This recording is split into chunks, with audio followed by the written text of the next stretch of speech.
Hello everyone, आप सभी लोगों को मेरा नमस्कार। मैं वरुण जोशी आप लोगों का स्वागत करता हूं हमारे आज के सेशन में। तो जैसा कि आप देख पा रहे होंगे, हमारा जो आज का सेशन है that is questions based on conditionals. ठीक है, तो आज हम क्या करने वाले हैं, जो हमारा पिछला टॉपिक था उस पे बेस्ड कुछ क्वेश्चंस आज हम लोग डिस्कस करने वाले, बेसिक से क्वेश्चंस एकदम, जिससे कि आपको मतलब रिवीजन हो जाए, आपको अगर किसी प्रकार का कुछ कंफ्यूजन हो कंडीशंस को लेके वो दूर हो जाए। ठीक है, तो आज के सेशन में हम लोग क्या करने वाले हैं कि some fill in the blanks are going to be there, ठीक है ना, विद सुटेबल ऑप्शंस। उनमें से ऑप्शन तो एक ही सुटेबल होगा, पर हर कोई जो बचे हुए ऑप्शंस है वो अपने एक टेंस के हिसाब से सुटेबल है। पर आपको क्या करना है, जो कि सुटेबल या एप्रोप्रिएट आंसर होगा वो मार्क करना है। ठीक है ना, या हम उसके बारे में बात करेंगे। उसके अलावा क्या है कि कुछ फिल इन द ब्लैंक्स ऐसे हैं कि जहां पे even though options have not been given, वो इसलिए क्योंकि एग्जाम में तो ऑप्शंस आएंगे, ऑब्वियस सी बात है, बट क्या है कि थोड़ा सा आपके थिंकिंग लेवल को बढ़ाने के लिए, है ना, जिससे कि आप थोड़ा आइडिया लगा पाए कि अच्छा ये वाले ब्लैंक में कौन सी सुटेबल वर्ब आनी चाहिए। क्लियर है। और कुछ क्वेश्चंस ऐसे हैं जिसमें क्या है कि पूरा एक सेंटेंस आपके पास आपको देखने को मिलेगा, प्रॉपर सेंटेंस आप लोगों को देखने को मिलेगा।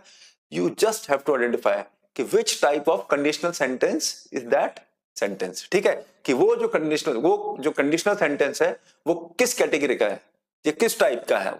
क्लियर है। तो चलिए फिर सेशन शुरू करते हैं। तो our today session is questions based on conditionals. ठीक है, इसके बारे में बात करेंगे थोड़ा सा। देखो, ठीक है, सबसे पहला सवाल क्या है, देखो, if it dash tomorrow we will stay at home. ठीक है, if it dash tomorrow we will stay at home. Examples क्या, इसके ऑप्शंस क्या क्या है, rain, rain, rains and raining. ठीक है, तो चलिए सोचिए आप थोड़ा सा एक बार कि what could be the answer of this particular question. इसका इन पर्टिकुलर ऑप्शंस में से क्या आंसर हो सकता है। क्लियर है, बहुत सिंपल है। और अगर क्वेश्चंस करते करते एक बार मैं देख लूं, ठीक है, दिख तो रहा है। ठीक है, चलिए,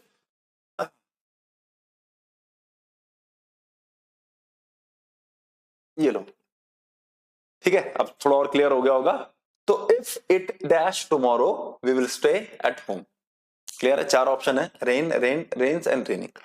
अगर आंसर मार्क करने के साथ साथ आप थोड़ा सा ये भी जज कर पाओ या ये भी आइडिया लगा पाओ कि ये कौन से कंडीशनल सेंटेंस, ये कौन सा कंडीशनल सेंटेंस है, तो इससे क्या है कि आगे जो आने वाले क्वेश्चन है उसमें बहुत हेल्प मिलेगी और एग्जाम के पॉइंट ऑफ व्यू से तो बहुत इंपॉर्टेंट रहने वाली है चीज। ठीक है ना, चलो अब आंसर पे आते हैं। देखो,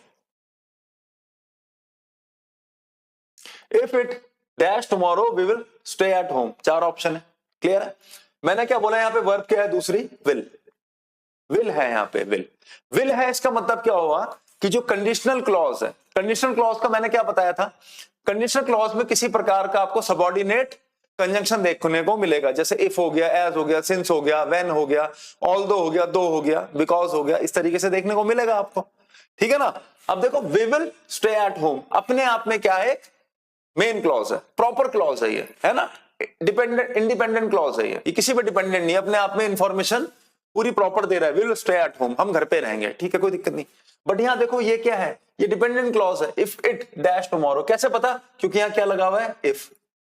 इसका मतलब ये सेंटेंस पूरा तभी हो पाएगा जब कोई दूसरा स्टेटमेंट इसको सपोर्ट करने के लिए मेरे पास होगा, वो ये है। क्लियर है। दूसरी बात, अब देखो यहां विल है, तो मैंने क्या बोला था, अगर विल है, फ्यूचर टेंस है, तो इफ के साथ जो लगने वाली वर्ब है वो कैसी होनी चाहिए, प्रेजेंट टेंस की। प्रेजेंट टेंस की अगर बात करें, ये हटाओ, ये प्रेजेंट है, इवन दो ये प्रेजेंट है, पर कंडीशनल सेंटेंस में हमने देखा कि हम लोग प्रेजेंट कॉन्टिन्यूस की बात नहीं करते, हमारा सेंटेंस बनता है प्रेजेंट इंडेफिनिट या सिंपल प्रेजेंट में। अब देखो यहां रेनिंग तो हो नहीं सकता क्योंकि ये कंटिन्यूअस फॉर्म है, और अगर कंटिन्यूअस फॉर्म लगानी है वर्ब की, कहीं पे कंटिन्यूअस एक्शन दिखाना है, तो हेल्पिंग वर्ब चाहिए, जैसे कि इज एम आर, प्रेजेंट के हिसाब से इज एम आर चाहिए, पास्ट के हिसाब से वॉज वर्ब चाहिए, यहां प्रेजेंट के हिसाब से इज एम आर तो है ही नहीं, तो रेनिंग हो नहीं सकता। अब बचे दो ऑप्शन, रेन और रेन्स। रेन जो है ये भी प्रेजेंट इंडेफिनिट में लगती है, रेन्स भी।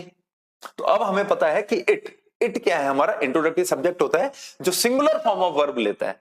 सिंगुलर फॉर्म ऑफ वर्ब का मतलब होता है वर्ब के साथ एस और ईएस लगाना। एस और ईएस कहां है, ये, तो this is going to be my answer. अब एक फ्लो में सेंटेंस को पढ़ेंगे, if it rains tomorrow we will stay at home, simple. Clear है? मैंने आपको बताया था कि अगर बारिश होती है तो हम लोग घर पे ही रहना उचित समझेंगे। क्लियर है?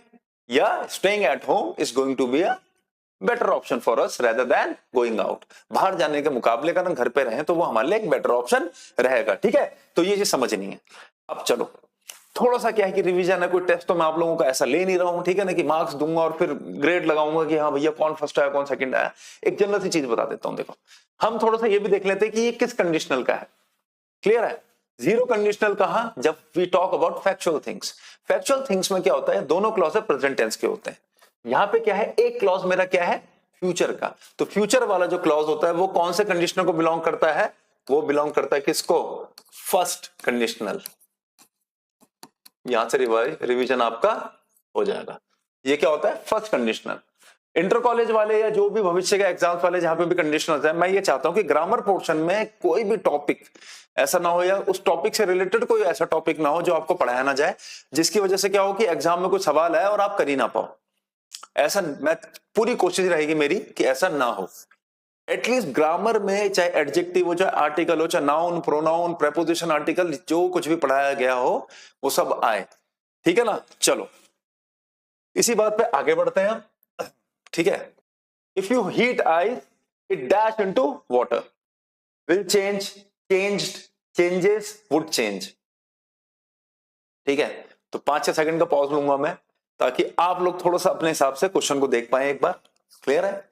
तो क्या करना है, आंसर के साथ साथ ये भी देखो कि ये कौन से कंडीशनल को बिलोंग करता है, कौन से कंडीशनल सेंटेंस को बिलोंग करता है। फर्स्ट कंडीशन है, सेकंड है, जीरो है, इंप्लाइड है, मिक्स्ड है, क्या है। ठीक है, चलो चलो भाई अब आंसर पे आते हैं। ठीक है, इफ यू हीट आइस, ठीक है भैया, इट डैश इनटू वाटर। अब देखो चेंज तो होगा नहीं, वुड भी नहीं आएगा। ठीक है, क्यों नहीं आएगा वुड, मैं बता देता हूं। वुड क्यों नहीं आएगा, मैंने कहा था जस्ट सेंटेंस पास्ट टेंस को। अभी विल क्यों लगाया था, विल वहां पे इसलिए लगाया था क्योंकि मेरा जो इफ वाला वो सॉरी वहां पे क्या था, उस सेंटेंस में विल था ना लगा हुआ। ठीक है ना, विल लगा हुआ था, तो इससे ये पता चला कि जो हमारा कंडीशनल क्लॉज है it should be in present indefinite, है ना। तो यहां से भी ये पता चल रहा है कि अगर हीट आइस, हीटेड नहीं है, हीट है, इसका मतलब ये सिंपल प्रेजेंट है। सिंपल प्रेजेंट है तो इसका मतलब वुड तो किसी हालत में नहीं आएगा, अगर आता भी तो विल आता। क्लियर है? अब क्या हुआ, तुमने कहा चेंज नहीं आएगा, वुड नहीं आएगा, जो दो ऑप्शन बचे कि सर विल चेंज लगाए या चेंजेस लगाए। If you heat ice it will change into water या इट चेंजेस इनटू वाटर, क्या करें। क्लियर है? अब तुम बोलोगे कि सर इफ वाले क्लॉज को तो आपने बताया था कि इफ वाला जो क्लॉज होता है हमारा, जो कंडीशन शो करता है, उसको हम उसमें विल नहीं लगाते, दूसरे क्लॉज में हम विल लगाते हैं। तो हो सकता है कि अगर आप इसी कंफ्यूजन में रहे तो कई स्टूडेंट्स हो सकता है कि जो विल चेंज को अपना आंसर मार्क कर देंगे कि हाँ ठीक तो है, if you work hard you will pass. उसी की तर्ज पे if you heat ice it will change into water. But यहीं पे ट्विस्ट है, यहीं पे तो समझना है कि जीरो कंडीशनल और फर्स्ट कंडीशनल क्या है। फर्स्ट कंडीशनल का मतलब क्या होता है, जहां पे किसी प्रकार की कंडीशन हो, वेयर एज जीरो कंडीशनल क्या होता है, वो कंडीशन इंप्लाई करता है पर वो एक यूनिवर्सल फैक्ट होता है, वो एक हैबिचुअल एक्शन होता है, वो एक फैक्चुअल चीज होती है। और मैंने क्या बोला था, जो फैक्चुअल चीज हो, जो हैबिचुअल एक्शन हो या जो यूनिवर्सल ट्रूथ हो, उसके साथ हम लोग विल नहीं लगाते। Which means if you heat ice it changes into water, universal truth है। पानी को अगर आपने 4 डिग्री से नीचे रखा तो 0 डिग्री पे वो क्या होगा, it will convert to ice. ठीक है ना। वैसे तो इट विल कन्वर्ट टू मैंने गलत बोल दिया, देखो मैं खुद गलत बोल रहा हूं, तो ये क्या होना चाहिए, इट कन्वर्ट्स। पर क्या है, विल क्यों लगाते हैं, क्योंकि स्लैंग है, नॉर्मल लैंग्वेज में हम बोल देते हैं, normal day to day conversation में we say it like that. But मैं यही क्लैरिफाई, यही रेक्टिफाई कर रहा हूं, इट कन्वर्ट्स, इट चेंजेस। ठीक है ना, तो वही है, यूनिवर्सल ट्रूथ है। बर्फ रखी है जमाने को, if your refrigerator is working properly और टेम्परेचर जैसी सुटेबल होगा वाटर को आइस में कन्वर्ट करने के लिए, वो हो जाएगी, वो हो जाती है, हो जाएगी नहीं, हो जाती है, यूनिवर्सल ट्रूथ के तौर पर ट्रीट करेंगे। ठीक है, तो if you heat ice it changes into water. ठीक है, चलो अच्छा ये कौन सा कंडीशनल है, ये है जीरो। ठीक है, ये जीरो कंडीशनल है, यूनिवर्सल ट्रूथ या फैक्चुअल चीज जहां पे हैबिचुअल एक्शन जहां है वो जीरो कंडीशनल है। चलो आगे बढ़ते हैं। If I dash enough money I would buy a car, if I dash enough money I would buy a car. देखो एक बार, दिख रहे हैं सारे ऑप्शन सब। If I enough money I would buy a car. चलिए आंसर पे आते हैं। देखो क्या लिखा हुआ, वुड। ऑब्वियसली बात है, मैंने एक चीज हमेशा बोली समझने को, विल है तो जो दूसरा क्लॉज होगा वो प्रेजेंट टेंस पे रहने वाला है ना। अब यहाँ पे वुड है, इसका मतलब अब क्या करना पड़ेगा हमें, प्रेजेंट टेंस की जगह हमें क्या करना पड़ेगा, वर्ब यूज करनी पड़ेगी सिंपल पास्ट की, पास्ट टेंस की यूज करनी पड़ेगी। तो हैव नहीं आएगा, विल हैव नहीं आएगा, बचे दो। ठीक है, हैव नहीं आएगा, ठीक है, ये हैव नहीं आएगा, और क्या नहीं आएगा, विल हैव नहीं आएगा, बचे दो, हैड या वुड हैव। अब तुम बोलोगे हैड और वुड हैव, वुड पास्ट में लगता ही, अभी थोड़ी देर पहले देखा ही था हमने, है ना, वुड हमने थोड़ी देर पहले देखा ही था। अब देखो यहाँ, if I dash enough money I would buy a car, would. मैंने क्या बोला था, विल का एग्जैक्टली पास्ट फॉर्म वुड नहीं होता है, but when it comes to past tense हम विल नहीं लगाते, हम वुड लगा लेते हैं। तो वुड का मतलब क्या हुआ कि यहाँ पे क्या आना चाहिए, पास्ट फॉर्म ऑफ वर्ब आना चाहिए। अब पास्ट फॉर्म में क्या है कि वुड, तो आपको पता है कि इफ के साथ जो कंडीशनल क्लॉज शो करता है, इफ के साथ विल और वुड का प्रयोग हम नहीं करते। भाई जब पता है कि if I will help you नहीं होता है, ठीक है ना, तो if I would help you भी नहीं होना चाहिए, है ना। इफ के साथ जो हमारा सबऑर्डिनेट क्लॉज है, अगर वो कंडीशन शो कर रहा तो ना उसके साथ विल आता है ना वुड आता है, तो आंसर हो जाएगा क्या, had. If I had enough money I would buy a car. इसी को अगर फर्स्ट कंडीशनल में बनाओगे तो कैसे बनाओगे, if I have enough money I will buy a car. Have है तो विल है, हैड है तो वुड है, खत्म करो वाक्य को, सिंपल है, क्लियर है, तो हैड आएगा। ठीक है, चलिए आगे बढ़ते इसी बात पे। अच्छा कंडीशनल कौन सी होगी, अब क्या हुआ, फर्स्ट कंडीशनल में एक प्रेजेंट की बात करेगा, एक क्लॉज करेगा फ्यूचर की बात। ये वुड और हैड, मैं पास्ट नहीं बोलूंगा इसे, मैं बोलूंगा प्रेजेंट की हाइपोथेटिकल या अनरियल सिचुएशन। मुझे पता है मेरे पास पैसा होना नहीं, ना मैं कार खरीद पाने का भविष्य में, तब मैं वाक्य इस तरीके से बनाऊं, काश कि मेरे पास पैसे हो जाएं और काश मैं कार खरीद लूं। ये मैंने पहले भी बताया था आपको, ठीक है। तो है जो सिंपल पास्ट वाला क्लॉज होता है अलॉन्ग विद वुड, और सिंपल पास्ट वाला वो क्लॉज जो कंडीशन शो करे, और जब वुड का प्रयोग हम करेंगे सेकंड क्लॉज में, तो वो भविष्य की बात करता है या प्रेजेंट की बात करता है। प्रेजेंट की भी कौन सी, अनरियल सिचुएशन, ठीक है ना, एक ऐसी पॉसिबिलिटी जो कि पॉसिबल नहीं है, ठीक है। चलो, और ये कौन सा कंडीशनल होगा, ये आपका होगा सेकंड कंडीशनल, ठीक है। चलो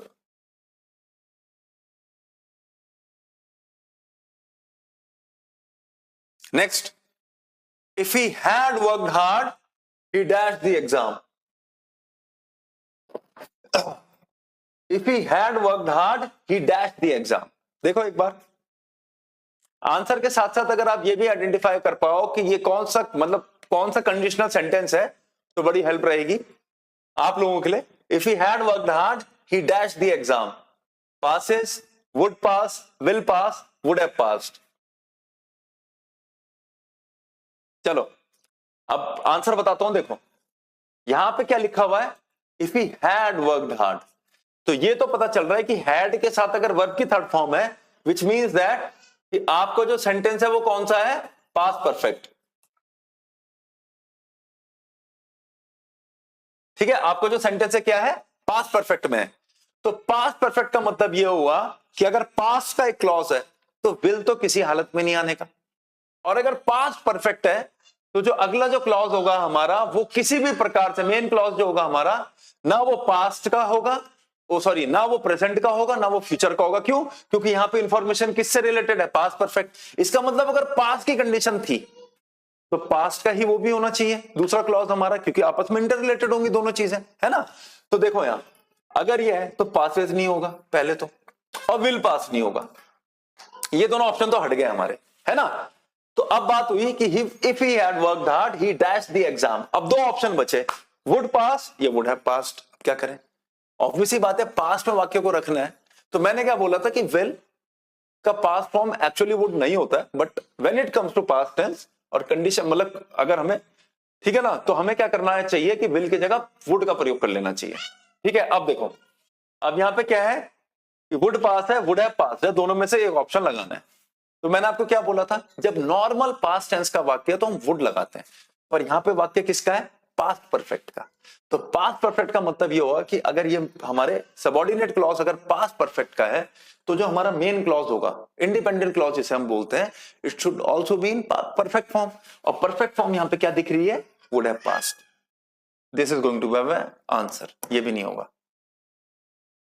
तो देखो प्रेजेंट टेंस है तो विल है, नॉर्मल सिंपल पास्ट का वाक्य है तो वुड है, पर अगर पास्ट से भी पास्ट में जा रहे हो, पास्ट परफेक्ट में जा रहे हो, तो वुड हैव है। वुड हैव कब है? अगर एक्शन की बात कर रहे हो, would have past, would have studied, would have got the first prize, would have got selection in some other job. और वुड हैव अगर अवस्था है तो वुड हैव बीन लगेगा, फिर would have been successful, would have succeeded. If I had worked hard, I would have succeeded. Succeeded verb है. If I had worked hard, I would have been successful. Successful adjective है, been लगाना पड़ेगा। इतना तो पर आपको differentiate थोड़ा सा करना पड़ेगा कि जो would have वाला क्लॉज है, उस would have वाला जो पोर्शन है, मतलब जो है would have के साथ आप क्या कर रहे हो? अगर वर्ब लगा रहे हो तो वर्ब की थर्ड फॉर्म आएगी, और अगर एडजेक्टिव लगा रहे हो तो बीन लगाना पड़ेगा। इतना तो खैर आपको करना पड़ेगा। क्लियर है? तो इसका एक फ्लो में सेंटेंस पढ़ते हैं। If he had worked hard he would have passed the exam. Clear है? और यहां पे जो ये कंडीशनल कौन सी है? Third conditional. थर्ड कंडीशनल कैसा? एक ऐसी कंडीशन जो एक एक ऐसा रिजल्ट, फेल्ड रिजल्ट के बारे में बात करे, एक फेल्ड अटेम्प्ट के बारे में बात करे, एक फेल्ड कंक्लूजन के बारे में बात करें, या किसी पास्ट से रिलेटेड किसी रिग्रेट के बारे में बात करें। अगर वो मेहनत कर लेता तो वो पास हो जाता। पास की बात है, इसका मतलब ना उसने मेहनत करी ना वो पास हो पाया। चलो आगे बढ़ते हैं इसी बात पे। विच सेंटेंस इज करेक्ट? ठीक है, नॉर्मल है। देखो विच सेंटेंस इज करेक्ट, ठीक है, ऑप्शंस पढ़ रहा हूं। देखो, if she will come I tell you, चलो ठीक है। If she comes I will tell you, if she came I will tell you, if she come I will tell you. फटाफट पढ़ो एक फ्लो में।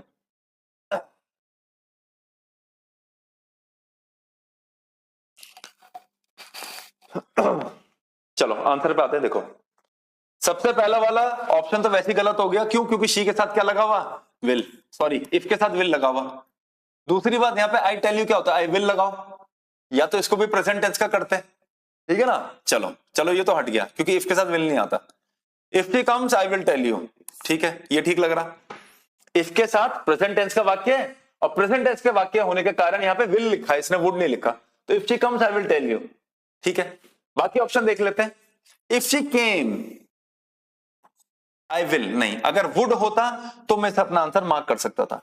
अगर वो आ जाए, यदि वो आ जाए तो मैं तुम्हें बता दूं, मुश्किल है वैसा ना, पर यदि वो आ जाए मतलब प्रेजेंट की एक ऐसी सिचुएशन जो कि हाइपोथेटिकल है या जो अनरियल हो सकती है, ठीक है। तो यहाँ पे इफ शी केम है तो वुड लगाते तो ठीक हो सकता था, पर नहीं है ऐसा, तो ये भी गलत है। और लास्ट देखो, if she come I will tell you, ये गलत क्यों है? क्योंकि शी के साथ कम नहीं आता, शी के साथ क्या आता है? Comes. If she comes I will tell you, तो ये वाला ऑप्शन भी हमारा क्या हो गया? गलत। तो ये सारे गलत हैं, सिर्फ ये ठीक है। क्लियर है? चलो आगे बढ़ते हैं इसी बात पे। अब यहाँ पे क्या है? Options have not been provided.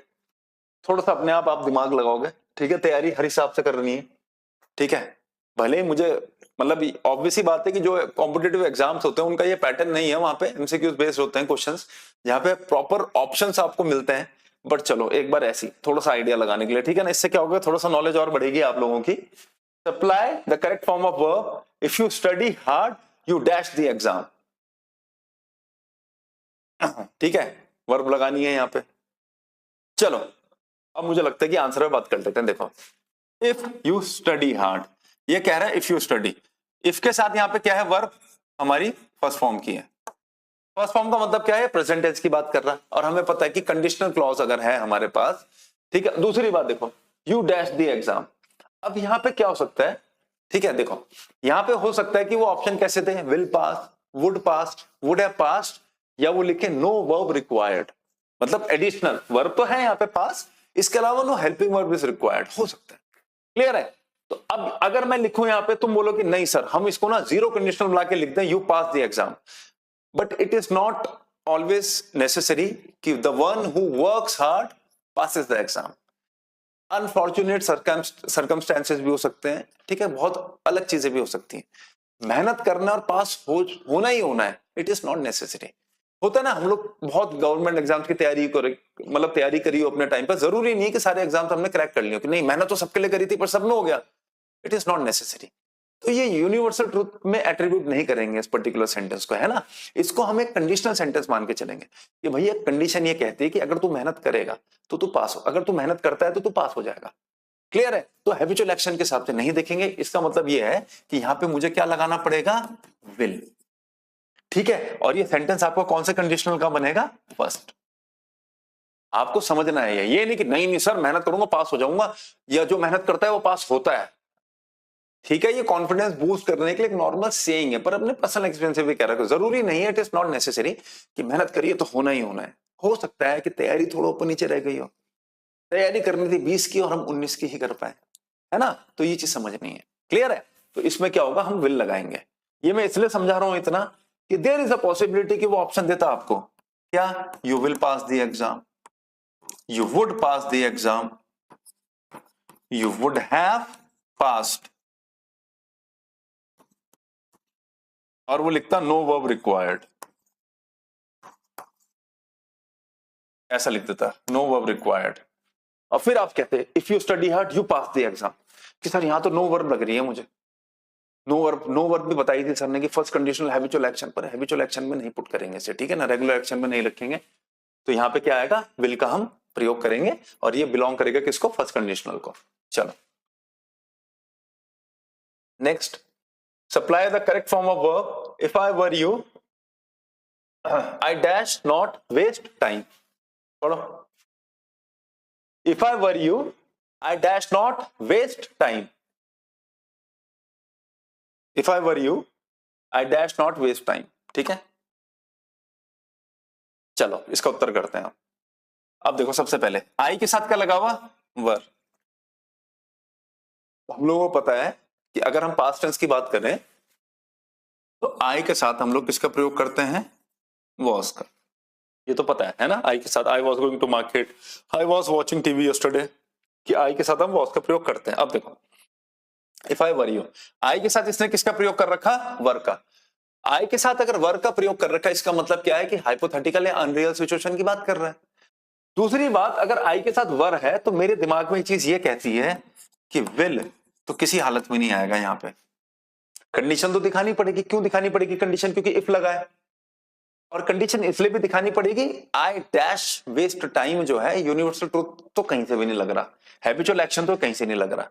इसका मतलब हमें यहाँ पे प्रॉपर एक हेल्पिंग वर्ब सब्स्टिट्यूट करनी है इस मेन वर्ब वेस्ट के साथ, तो विल तो किसी हालत में नहीं आएगा, है ना। अब बात आती है कि लगाएं क्या। अब देखो यहाँ पे क्या है, वेस्ट। वेस्ट क्या है, वर्ब की first form.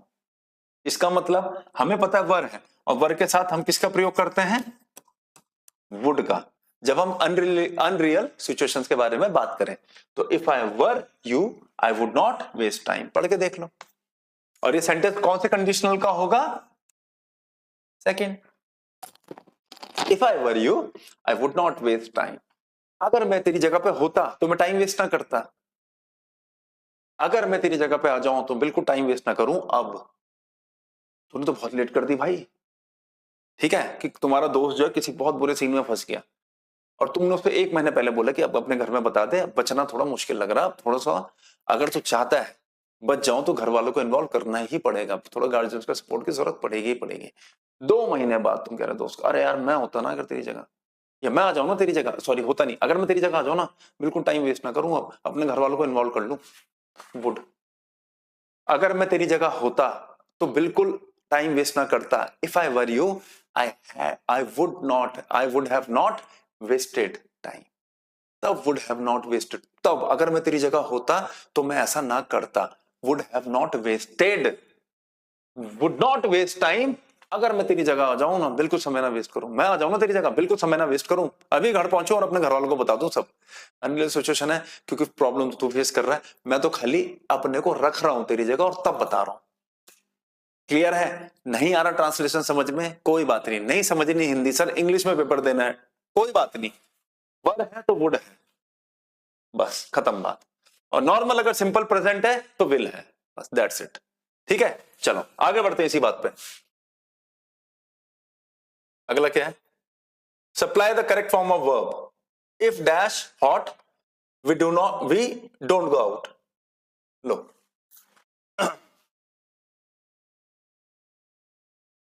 if it dash hot we do not go out।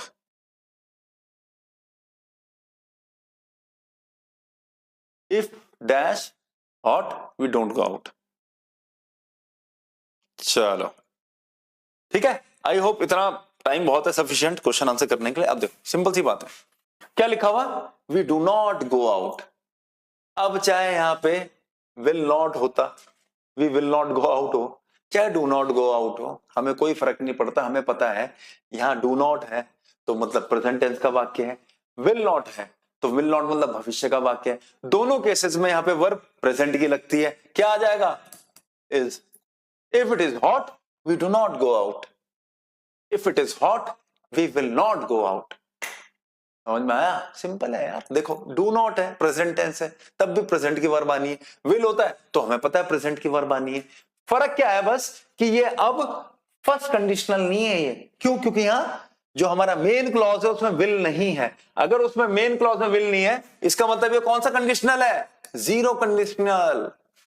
वो एक फैमिली की या एक आदमी की या एक से ज्यादा लोगों की मेंटेलिटी बता रहा है, भैया बाहर अगर थोड़ी सी भी गर्मी हुई हमारे परिवार से कोई नहीं निकलता बाहर, हम अंदर ही रहते हैं। एक परिवार का रूटीन है भैया 7 बजे के बाद हम शाम को 7 बजे का कुछ नहीं खाते, we don't eat anything after 7 o'clock, we will not eat anything after 7 o'clock। 7 बजे के बाद हम कुछ नहीं खाएंगे भैया। दोनों ठीक है, कंडीशनल जो सेंटेंस है वो अलग हो जाएगा, बस रूटीन हैबिट है। थोड़ा सा गर्मी हुई बाहर हम नहीं निकलते, स्किन काली हो जाती है हमारी, एकदम सनबर्न हो जाता है हमें।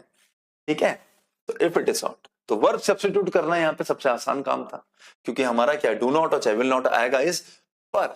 अगर कंडीशनल की बात करें कौन सा कंडीशनल है, जीरो कंडीशनल है। अगर यहाँ होता if it is hot we will not go out, अगर आज बाहर तेज धूप आई हम नहीं जाएंगे बाहर, हम पहले बता रहे फर्स्ट कंडीशनल। क्लियर है, ठीक है। सर यहां विल आ सकता है, बिल्कुल आ सकता है, कोई दिक्कत नहीं है। लो लिख दिया, लो लिख दिया we will not go out. ये हम बता रहे हैं अभी भविष्य की प्लानिंग को लेकर, थोड़ी सी भी गर्मी हुई हम बाहर नहीं जाएंगे। लो क्लियर है, बस फर्क क्या हो जाएगा, अभी ये जीरो है कंडीशनल, यहां पे फर्स्ट हो जाएगा। ठीक है जी, इसी बात पे आगे बढ़ते हैं। Supply the correct form of verb if he had informed me I dash help him. लो भाई, तो इसको एडजस्ट करने में, स्क्रॉल करने में इतनी देर में तो आपने आंसर सोच लिया होगा। Supply the correct form of verb if he had informed me I dash help him. कई बार बोला है मैंने, हैड इन्फॉर्म्ड, हैड के साथ वर्ब की थर्ड फॉर्म है, इसका मतलब सेंटेंस किस में है, पास्ट परफेक्ट, है ना। मैंने क्या बोला था, इफ के साथ वाला क्लॉज अगर पास्ट परफेक्ट का है तो जो मेन क्लॉज है उसमें वो भी परफेक्ट फॉर्म में होना चाहिए, और परफेक्ट फॉर्म का मतलब है वुड हैव के साथ वर्ब की थर्ड फॉर्म। ठीक है, हेल्प्ड है वर्ब की थर्ड फॉर्म, तो वुड तो वैसे भी नहीं आएगा क्योंकि वुड के साथ तो वर्ब की फर्स्ट फॉर्म लगती है ना। आई वुड हेल्प होता तो समझ में आता, तो क्या हो जाएगा, आई वुड हैव। क्लियर है, तो if he had informed me I would have helped him, simple. अगर यहां पे होता if he informed me I would help, दोबारा बोल रहा हूं, if he informed me I would help. Informed है तो वुड हेल्प है, हैड इन्फॉर्म्ड है तो वुड हैव इन्फॉर्म्ड है, सॉरी वुड हैव हेल्प्ड है, पास्ट परफेक्ट। ये मैंने कंडीशनल में पढ़ा रखा है परसों वाले, वो मतलब जो इस कंडीशनल वाला टॉपिक था उसमें, और ये मैंने आपको इमेजिनेशन सब्जेक्टिव मूड वाले टॉपिक में भी पढ़ा रखा है। ठीक है, इसी बात पे आगे बढ़ते हैं। Supply the correct form of verb if she dash earlier she would not have missed the train. Low, if she dash earlier she would not have missed the train. Clear है, तो आई होप इतना समय बहुत है answer करने के लिए। अब देखो, यह थोड़ी देर पहले देखा है, would not have missed, verb की थर्ड फॉर्म है यार। वुड नॉट हैव, मतलब मैं बोलूं तो वुड नॉट भी हटाओ, चलो वुड हैव के साथ वर्ब की थर्ड फॉर्म है, नॉट तो इसलिए कि नेगेटिव है सेंटेंस, वुड हैव के साथ वर्ब की थर्ड फॉर्म है। अब अगर वुड हैव के साथ वर्ब की थर्ड फॉर्म है, हाइपोथेटिकल सिचुएशन है, अनरियल सिचुएशन है, जो कि पास्ट के बारे में बात करती है, पास्ट के रिग्रेट को, रिमोर्स को, क्रिटिसिज्म को शो करती है, पास्ट के फेल्ड अटेम्प्ट को शो करती है, जिसकी खासियत ये होती है कि अगर वुड हैव के साथ वर्ब की थर्ड फॉर्म लगी है तो इफ वाला क्लॉज पास्ट परफेक्ट में होता है, और अगर ये पास्ट परफेक्ट में होता है तो ये होना चाहिए if she had come. Had केम मत बोल देना, कम केम कम। तो if she had come earlier she would not have missed the train. Verb ये थी कम, इसकी सुटेबल फॉर्म हमें सब्स्टिट्यूट करनी थी, तो यहां पे क्या है, would not have missed, verb की थर्ड फॉर्म है, परफेक्ट है, इफ वाले क्लॉज को भी परफेक्ट में रखना है, हैड के साथ वर्ब की थर्ड फॉर्म आनी चाहिए, कम की थर्ड फॉर्म कम होती है, सेकंड फॉर्म केम होती है, तो if she had come earlier she would not have missed the train. ये ध्यान में रखना है। कौन सी कंडीशनल है ये, थर्ड, जो पास्ट परफेक्ट के बारे में बात करे। यहीं से रिवीजन हो जाना है तुम लोगों का सारा। विच type of conditional sentence is this. देखो भाई फटाफट निपटाएंगे अब, ठीक है। अब मुझे लगता नहीं ज्यादा समय हमें लेना चाहिए। फाइनली लास्ट टाइप हमारा, which type, not the last question but the last type, which type of conditional sentence is this. Conditional हमने बताया थे, zero, first, second, third, mix और इंप्लाइड। मिक्स और इंप्लाइड पे क्वेश्चंस आज के सेशन में नहीं है, चलो कंक्लूड करते करते बता देता हूं। बट हाँ, जीरो, फर्स्ट, सेकंड, थर्ड में हमारे सारे क्वेश्चंस बेस्ड थे। अभी बेसिक से शुरू करा मैंने, ठीक है ना। अभी तो लंबा सफर तय करना है। अभी देयर आर सो मेनी, मतलब there are so many things left to cover, ठीक है। तो which type of conditional sentence is this. तो मैंने क्या बोला था, जहां पे यूनिवर्सल ट्रूथ हो, फैक्ट को आप बता रहे हो, रिपोर्ट कर रहे हो, तो उसको बोलते हैं जीरो कंडीशनल। फर्स्ट वाले में क्या कंडीशन दिखेगी, विल वाली कंडीशन, जहां पे एक सेंटेंस प्रेजेंट टेंस का होगा, एक विल। फिर बताया था प्रेजेंट में ही अनरियल सिचुएशन, जहां पे हम प्रेजेंट की संभावनाओं के बारे में बात करें, पॉसिबिलिटीज के बारे में बात करें जो शायद सच ना हो पाए, वहां पे हम लोग क्या करते हैं, इफ के साथ वर्ब की सेकंड फॉर्म का इस्तेमाल करते हैं या वर्ब का इस्तेमाल करते हैं, और जो मेन क्लॉज होता है उसमें वुड का प्रयोग करते हैं। देन कम्स थर्ड कंडीशनल, जो पास्ट के फेल्ड रिजल्ट या फेल्ड अटेम्प्ट को बताती है, जिसमें हम दोनों क्लॉजेस को पास्ट परफेक्ट में रखते हैं। इफ के साथ हैड के साथ वर्ब की थर्ड फॉर्म आती है, और जो मेन क्लॉज होता है उसमें वुड हैव के साथ वर्ब की थर्ड फॉर्म आती है। क्लियर है। अब देखो यहां, if you mix red and blue you get purple, ठीक है, सिंपल है। If you mix red and blue it means that we are talking about the mixing of colours, कि अगर आप रेड और ब्लू को मिक्स करोगे तो रिजल्ट क्या निकलेगा, पर्पल। समझ में आया, कहते हैं ना इन दोनों कलर को मिक्स करोगे ना ये कलर निकल के आता है, ये करोगे तो ये निकल के आता है। यूनिवर्सल ट्रूथ है भाई जी। हल्का रेड उठाओ, हल्का उठाओ, एक मतलब एक जो भी एक निर्धारित जो सुटेबल या एप्रोप्रिएट जो मिक्सचर होगा उसका, उसके बाद जो रिजल्ट निकलने वाला है वो ब्लू ही, पर्पल ही निकलेगा। ज्यादा मिक्स कर दोगे थोड़ा शायद ज्यादा डार्क हो जाएगा, कम करोगे तो थोड़ा लाइट शेड, ठीक है ना, थोड़ा लाइट शेड में आएगा, बट रिजल्ट ये निकलने वाला है। तो if you mix red and blue you get purple. अब देखो यहाँ क्या है, इफ के साथ तो विल वैसे ही नहीं लगता, मिक्स का मतलब है वर्ब की फर्स्ट फॉर्म लगी है, यहाँ पे वर्ब की फर्स्ट फॉर्म लगी है बिना विल के, इसका मतलब फर्स्ट कंडीशनल की बात नहीं कर रहा, किसकी बात कर रहा, जीरो कंडीशनल। किसकी बात कर रहा, जीरो कंडीशनल की, ठीक है। तो if you mix red and blue you get purple, ठीक है। चलो, which type of conditional is this? If it rains I will take an umbrella। चलो भाई हो गया, ठीक है। देखो if it rains present tense का है, कोई दिक्कत नहीं, बढ़िया। विल लगा रखा है, अगेन प्रेजेंट टेंस। अब क्या है, विल लग गया, कंडीशन शो कर रहा है फर्स्ट, फैक्चुअल चीज के बारे में बात नहीं कर रहा, भविष्य की स्ट्रॉन्ग पॉसिबिलिटी के बारे में बात कर रहा है, या संभावना के बारे में बात कर रहा है कि अगर बारिश होती है तो मैं अपने साथ क्या कैरी करूंगा, एक अम्ब्रेला, ठीक है। If it rains I will take an umbrella, first conditional, will लगा है।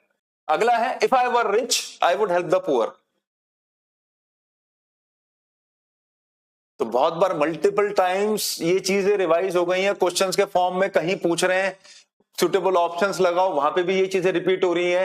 कहीं पे वो कह रहा है कि बताओ कि कौन सा सुटेबल वर्ब आना चाहिए, कहीं पे एमसीक्यूज के बेस पे पूछ रहा है। तो इस प्रकार से अब इसके बाद भी अगर सवाल में थोड़ा गड़बड़ हम कर दें तो थोड़ा सा मतलब ये हमारी तरफ से देखा जाए तो डिसअपॉइंटिंग वो होगा एफर्ट। ठीक है, चलो, if I were rich I would, अगर मैं रिच हो जाऊं तो मैं गरीबों की मदद करूं। वर है, वुड है, दोनों पास्ट टेंस में, नॉर्मल पास्ट टेंस है, परफेक्ट फॉर्म नहीं है। इसका मतलब कौन सा कंडीशनल है? सेकंड। अगर परफेक्ट फॉर्म नहीं है, पास्ट परफेक्ट वाली फॉर्म नहीं है, तो सेकंड कंडीशनल है। बस ये दिमाग में बैठा लो। Which type of conditional is this? If he had taken the medicine, he would have recovered. If he had taken the medicine, he would have recovered. तो चलिए दोस्तों समाप्त करते हैं। यहां पे परफेक्ट फॉर्म है, अभी थोड़ी देर पहले बोला था मैंने, अगर परफेक्ट फॉर्म है तो कौन सा कंडीशनल होगा? Third conditional. If he had taken the medicine, he would have. अगर वो मेडिसिन टाइम से ले लेता तो वो रिकवर कर जाता। इसका मतलब ना वो मेडिसिन ले पाया पास में टाइम से, ना वो रिकवर कर पाया। परफेक्ट फॉर्म है, इसका मतलब कौन सा कंडीशनल है? Third conditional. ठीक है, चलो, आई होप ये वाला ऑप्शन, ये वाला क्वेश्चन लास्ट हो। बस चलो, भगवान की कृपा है भैया। ठीक है, ऑफिस से आने के बाद क्या है, खुद ही नोट्स बनाओ, खुद ही क्वेश्चंस बनाओ। तो थोड़ा सा सिस्टम जो है, रात तक आते आते लेक्चर रिकॉर्ड करते करते, जैसे 10 बज रहे हैं अभी, तो लेक्चर रिकॉर्ड करते करते क्या होता है कि सिस्टम थोड़ा सा हैंग हो जाता है। ठीक है ना, वीकेंड पे तो थिंग्स आर वेरी कन्वीनियंट, आराम से उठो, आराम से लेक्चर रिकॉर्ड करो। But during weekdays it becomes very difficult, not very difficult, थोड़ा यूज्ड टू तो है पढ़ाने का, बट फिर भी इट बिकम्स डिफिकल्ट। ठीक है, चलो, अब ये मत बोलना कौन सा आसान कर रहे हैं, कहीं और पढ़ लेंगे। चलो देखो, which type of conditional sentence is this? If you don't hurry, you will miss the bus. चलो यार ठीक है, इसमें ज्यादा समय वेस्ट नहीं करते। देखो, इफ यू डोंट हरी, ठीक है, प्रेजेंट टेंस है, you will miss the bus, तू बस मिस कर देगा। मेन क्लॉज जो है फ्यूचर के बारे में बात कर रहा है, और फ्यूचर के बारे में अगर बात कर रहा है तो, और फ्यूचर में भी कैसे, विल लगा है, वुड नहीं लगा है, तो क्या आ जाएगा? First conditional.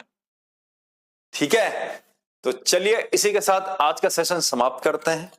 ठीक है, आई होप कि अभी हमने मिक्स्ड और इम्प्लाइड पे हमने काम नहीं करा, कोई दिक्कत नहीं, काम कर रखा है, बट क्वेश्चंस प्रोवाइड नहीं करे। अगला सेशन जो होगा थोड़ा सा एडवांस रखूंगा मैं। ठीक है, उसमें 15-20 सवाल we are going to discuss, and I hope कि उसके बाद जो कंडीशनल वाला जो पार्ट है, आपको उसमें किसी भी प्रकार की you do not face any sort of difficulty while dealing with questions like this based on conditionals. Clear है? एक एक नंबर की वैल्यू होती है एग्जाम में। ठीक है, ये आपको भी पता होगी। ठीक है, जिनको नहीं पता है मैं बता दूं, एक नंबर क्या, आधे नंबर के भी, 0.25 की भी बहुत वैल्यू होती है। ठीक है ना, तो ये मत सोचो ना कि रिपीटेडली इतनी चीजें पढ़ा रहे थे, सिर्फ 2 नंबर के लिए, सिर्फ 2 नंबर ही रैंकिंग में ऐसी उथल पुथल मचा देते हैं, जो कि हम लोगों ने अपने टाइम पे फेस कर रखी है। क्लियर है? तो चलिए फिर आज इसी के साथ अपने सेशन को मैं यहाँ पे विराम देता हूं। क्लियर है? ठीक है, जल्दी मिलेंगे नए सेशन में आप लोगों के साथ। तब तक कैफे इंग्लिश से जुड़े रहिए। आप लोगों का बहुत बहुत धन्यवाद।